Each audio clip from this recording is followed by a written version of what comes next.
Welcome to day 4 of the Trading for Dummies bootcamp. By the end of this video, you're not going to be that much of a dummy anymore because we're going over candlesticks. The main thing that so many people get confused by, so many people find intimidating. I'm going to break it down super easy for you guys. I'm not just going to go over what they are, how to understand them.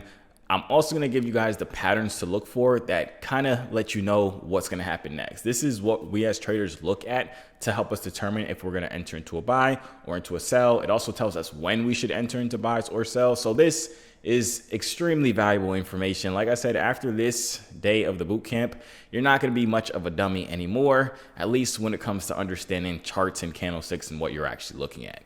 So without further ado, let's get into it. All right, so candlesticks. This is going to clarify and make you guys understand the charts in the simplest way possible. I made myself a nice, beautiful drawing here, and this was like one of the most complicated things that when I was first starting off learning how to trade, people overcomplicated this so much. It's super simple, and I'm going to prove it to y'all. I've literally taught this to like a freaking 10-year-old, and they completely understand it. So if you're over the age of 10, as I mentioned before, you stand a pretty good chance. So when you see these different candlesticks, we call them candlesticks. You'll see this thick part, which is called the body of the candlestick. Then you'll see the skinny part, that's called the wick of the candlestick. You'll see them, they'll be all different shapes and all different sizes. Most of the time, by default, they'll be green and red. As you see on our charts here, they're green and red. But as I mentioned, you can change those. The color of them does not matter once you change it. So these green candlesticks are bullish candlesticks, meaning that these are candlesticks that went up. The red candlesticks are called bearish candlesticks, meaning these are candlesticks that went down. Now you'll see under here, we have different times. If you remember when we went over the charts and how to use TradeView and TradeVate, we have time frames up here.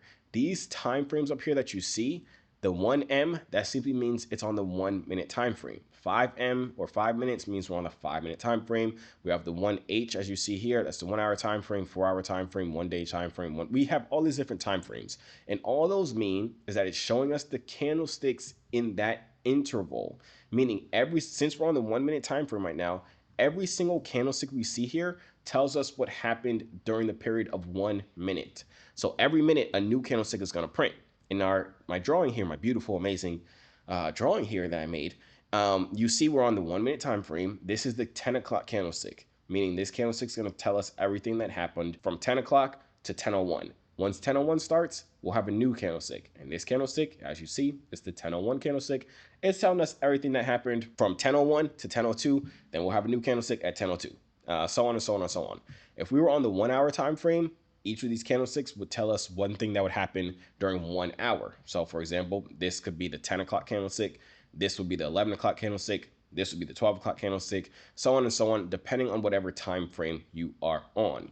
Now, I mentioned that it's going to tell us what happened during that time interval, whatever time interval we're on. And right now, for this example, we're on the 1 minute time frame. The way it's telling us and how it's telling us the story of what's going on is with the body and the wick. So the bottom of a bullish body, that's the open, meaning at 10 a.m., price was down here. And you'll see if it aligns up. Let's say price was down here. Over here on the price scale, you'll see exactly where that price is. So at 10 o'clock on the dot, Bitcoin was at $67,873.89. That's the exact point that it started at 10 o'clock, right? Now, the top of the body of a bullish candlestick is where price closed at, meaning that's where price ended at. So at the end of 10 o'clock, at 10:01, price ended up here. And you'll see the price of it is $68,219 in this example, right? So we have the open, meaning that's where price started at, and the close.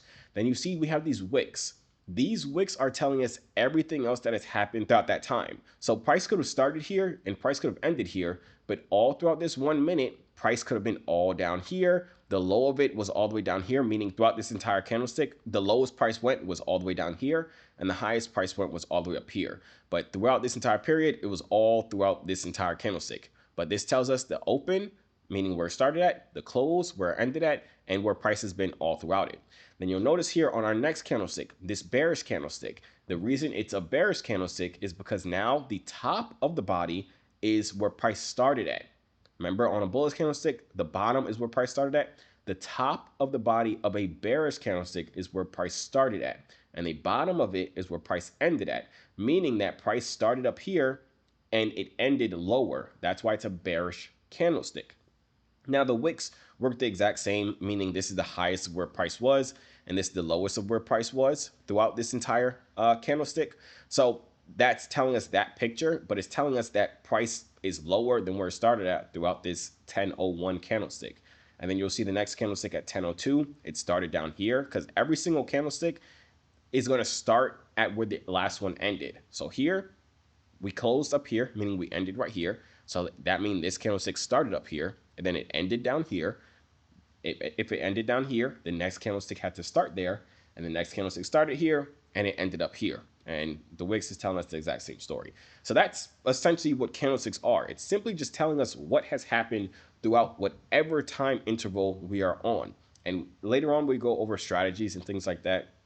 You'll see why we need certain time frames and why we'll go to lower time frames or higher time frames. But that's all candlesticks are. It's simply just telling us where price started at, where price ended at, where it was throughout the 1 minute candlestick or the 1 hour candlestick. Now to see that on the actual charts, let's go to the 1 hour time frame, right? You'll see here we have all these different candlesticks. We have this candlestick right here. If we remember our analogy, the green candlesticks, the body of it, the thick part of it, that's where price started at. So price started here, price ended up here.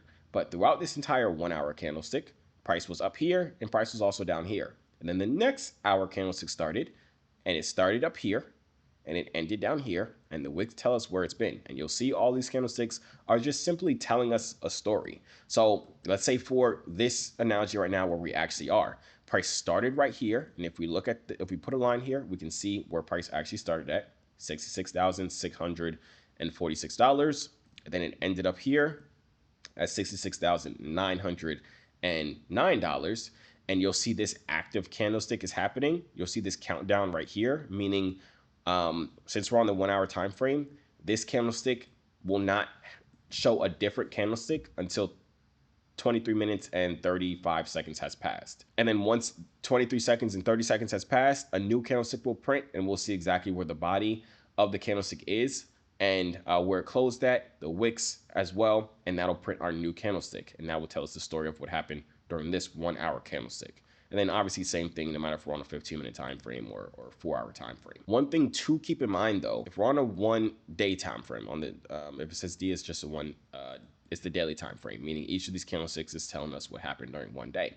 But if we draw a box around this, right, we can draw a box around this because we know throughout 1 day, obviously we can go to the 4 hour time frame and we'll see a bunch of different candlesticks.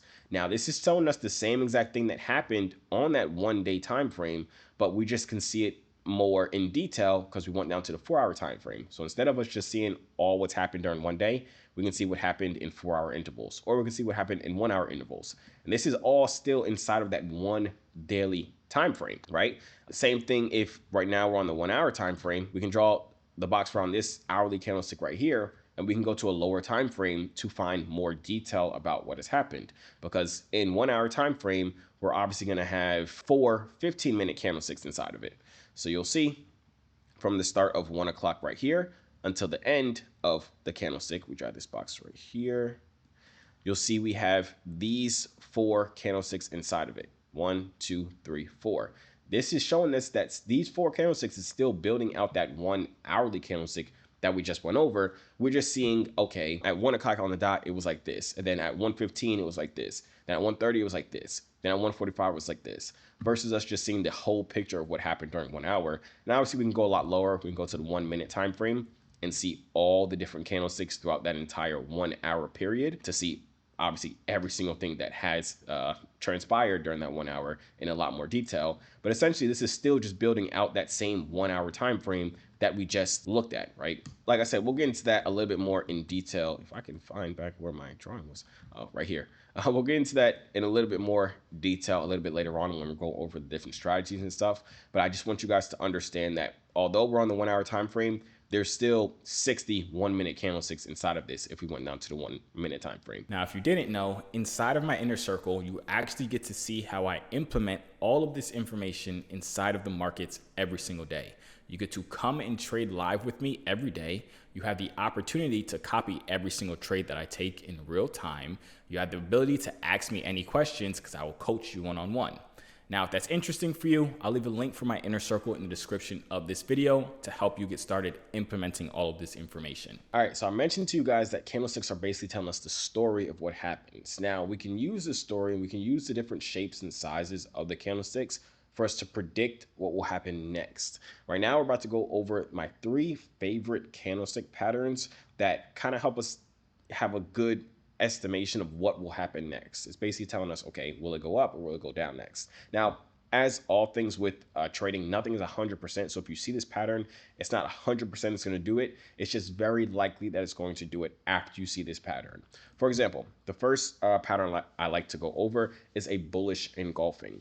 Simply what a bullish engulfing is, it's when we're going down and we get a bullish candlestick, which if you remember from our previous section, we talked about bullish means price is going up, bearish means price is going down. If we get a bullish engulfing, the candlestick engulfed mean it's bigger than the candlestick before it. If we were selling down, if we got a big green candlestick that's bigger than the red candlestick before it, it engulfed it, or I like to say it ate it. When I see a candlestick like that, most of the time that means it's going to start going up. As you see, after we got this bullish engulfing, this candlestick ate the candlestick before it, and now it started going up. I love bullish engulfings. When I see them, it is a good sign that price is about to reverse and start going up. Now, there's vice versa. We have bearish engulfings, which is the exact opposite. The candlestick, and keep in mind, we're looking at the body of the candlestick. If we're going up and then we got a bearish candlestick that ate the candlestick before it, or was bigger than the candlestick before it, engulfed the candlestick before it, and as you see, once that happened, market continued to sell down. So I look for these different candlestick patterns to help me decide if I'm going to enter into either a buy or a sell based off of some other things, based off really the strategy that I'm trading, and we'll go over that, like I said, later on inside of this video. But these are good tails, the bearish engulfing and the bullish engulfing. Now, my favorite candlestick pattern of them all is the doji candlestick. A doji candlestick is simply a candlestick. It doesn't matter what color the candlestick is, but the body of it is super, super skinny. As you see in this example, the body of it is skinny, but the wicks are long on the top and the bottom. The reason why I love doji candlesticks is because it shows uncertainty. Meaning, if the body is small, we already understand candlesticks. We know the open and the close is the body, right? So if the body is small, that means the open and the close is very, very, very tight. And then wicks are high on the top and the bottom. That means price tried to go up. Price also tried to go down, but it couldn't. It kind of stayed exactly where it was at when it first started off. That shows uncertainty. So when we see prices going up a lot, and then we have a doji candlestick that shows uncertainty, most of the time that means, okay, that whole thing with price going up is about to end. It's about to reverse, right? And as you see in these examples, price was selling down. We got a doji candlestick right here, and price started going up. What happened? We were going up. We had a doji candlestick right here, and price started going down. So I personally love seeing doji candlesticks when I'm looking for reversals. And like I told you, it's just when the body is skinny, but we have long wicks on the top and the bottom. Preferably, the wicks are equal size, meaning the top and the bottom wicks are equal size. They don't have to be exactly equal, but you don't want one that's super, super small and then one that's super long. You kind of want them both long in retrospect to the other, right? So these are my top 3 favorite patterns. We can actually see them live on the charts here. You'll see them multiple times. So we have this bullish engulfing here. We got that, price started going up. We can see multiple different examples of all these different candlestick patterns. If we just really zoom out, right? So you see we started buying up here. We got a doji candlestick, price sold down. Price sold down, we got a doji candlestick, price started going up. As I mentioned, it doesn't have to be a perfect candlestick where the wicks at the top and the bottom are the exact same size, but you want to see both wicks on the top and the bottom. If we come over here, we see we have a bearish engulfing. Price was going up. Then we got a bearish engulfing. Price started going down. We can see another example right here. Price was going down. Got a bullish engulfing. Price started going up. We were going up here. We got a doji candlestick. Price started going down. Another bullish engulfing right here. So you can just see and look at your charts and see multiple different examples of this. And you'll also, as I mentioned, you'll notice that it doesn't always happen. Like we can probably find a doji in here where price did not end up reversing. See, price was coming down. We had a doji. Price started going up. But you see, we also had some more dojis, but price continued to go up. So like I said, it's not 100% foolproof, but a lot of times if you combine candlestick patterns with other strategies that we're about to go over inside this video, it'll give you a higher win rate and allow you to be right more times than wrong.